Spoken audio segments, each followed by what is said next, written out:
400 episodes. Hello, my lovelies. This is Annette of AnnetteLeonard.com coming at ya in 2024 on this, my 400th episode. That's right. So I have been absent for the last couple of weeks, and I want to just kick this episode off with why. And part of the reason why, and you may have noticed in the last couple of episodes, is that I've been having some tech issues. I changed the technology that I was using to record, and my sound quality went down, so I needed to make some changes. And I ordered some things from Amazon, and there was big delays in getting technology. And also, I could have just kept recording in spite of the technology problems. And I knew that my next episode was going to be my 400th.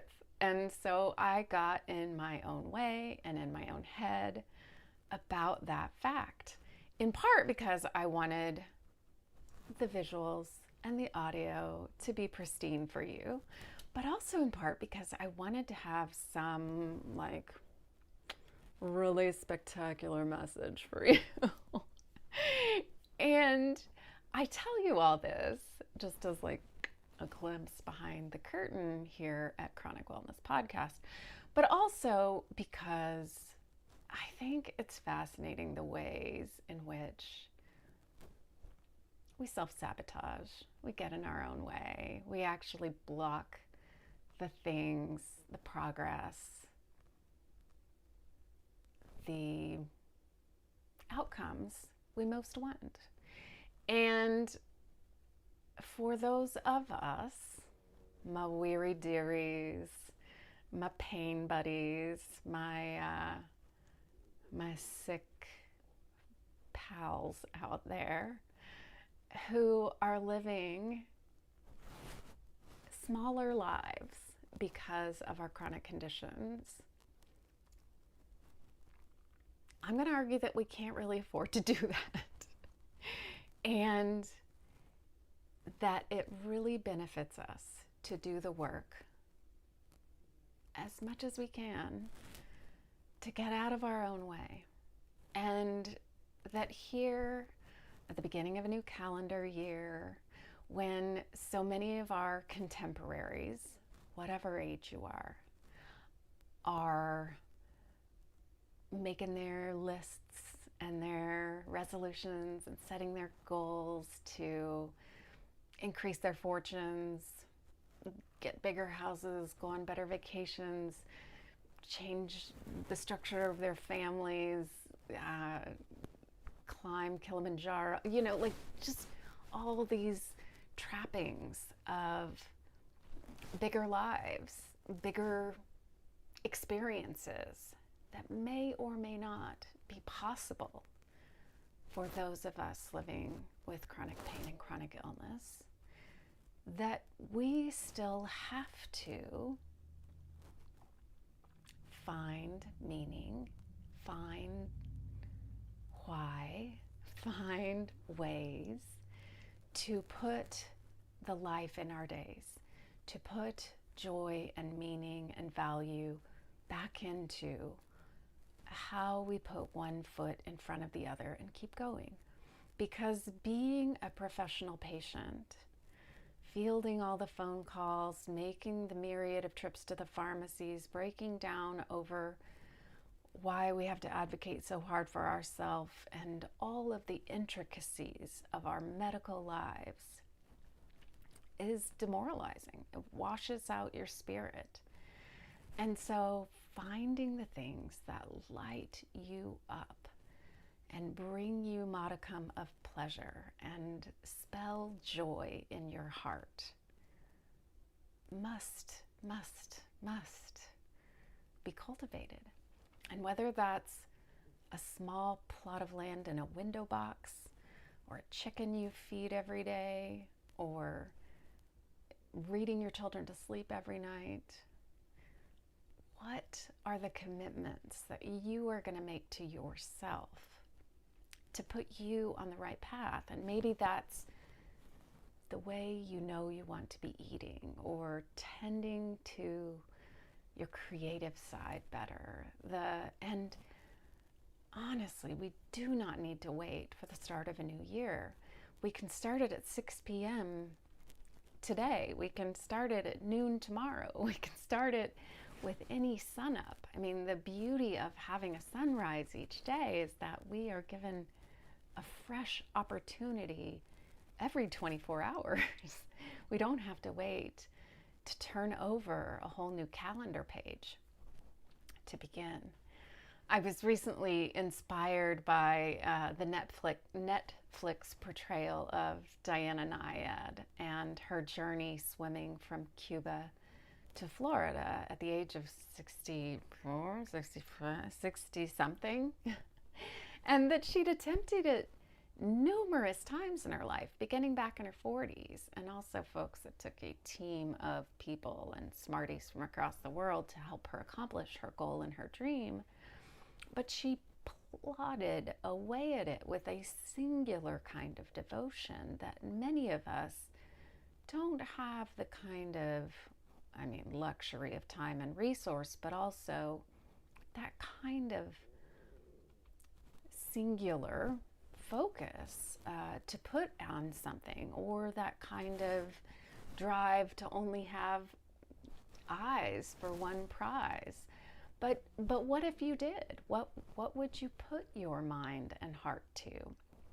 When I first learned of Diana Nyad back when she swam in 2012, at the time I used her swim as an inspiration to mark a mile on a map every time I went for a walk. Mind you, I wasn't healthy enough to be walking even a mile a day each time I went out for a walk, but anytime I went for a walk, I counted it as a mile. And there's a town in Oregon called Hood River that I love.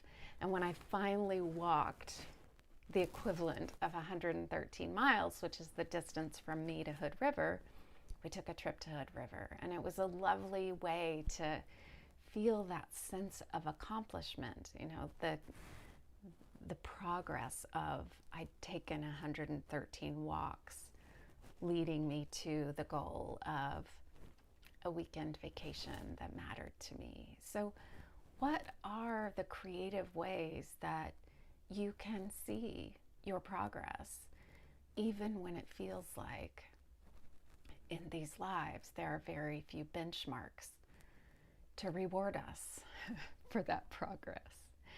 And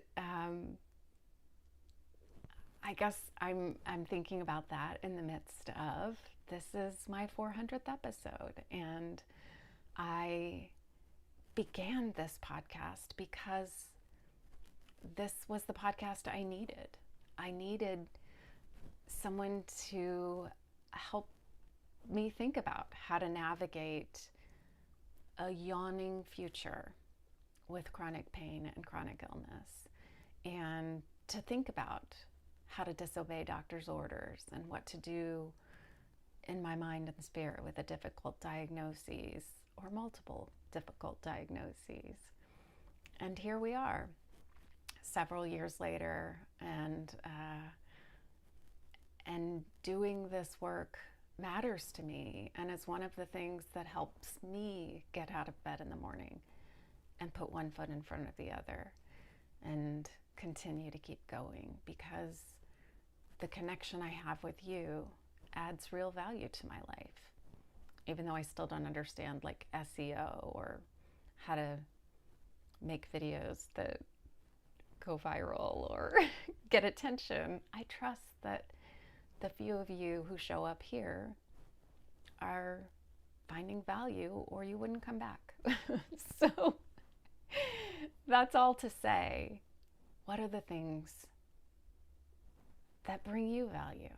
And how can you start spending more time a day doing those things, because you matter, and doing things that matter to you is the very most important thing.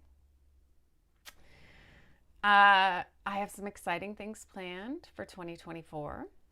I will be continuing my chronic wellness conversations over on Instagram, beginning with this Thursday. I believe that's the 4th at 11 a.m. PST, where I'll be interviewing author Amanda Che. She has written this fantastic book, The Girlfriend's Guide to Lupus, and we'll be having a really engaged conversation about her experience, about her tips, about what went on. If you have chronic illness, if you have autoimmune disease, for sure if you have lupus, you're going to want to tune in. But also if you know anyone else in these categories. Additionally, I'll be giving away a copy of this book. All you have to do is DM me on Instagram, the word lupus, or send us a question. And you can do that anytime between now and the 11th of January. That's when I'll be giving away a copy of this book. So tune in. And if you can't tune in live, the recording of that will be over on my reels after the interview. So thank you for being on this ride with me. Thank you for giving me the pleasure of 400 episodes of Chronic Wellness. And I think about you all the time.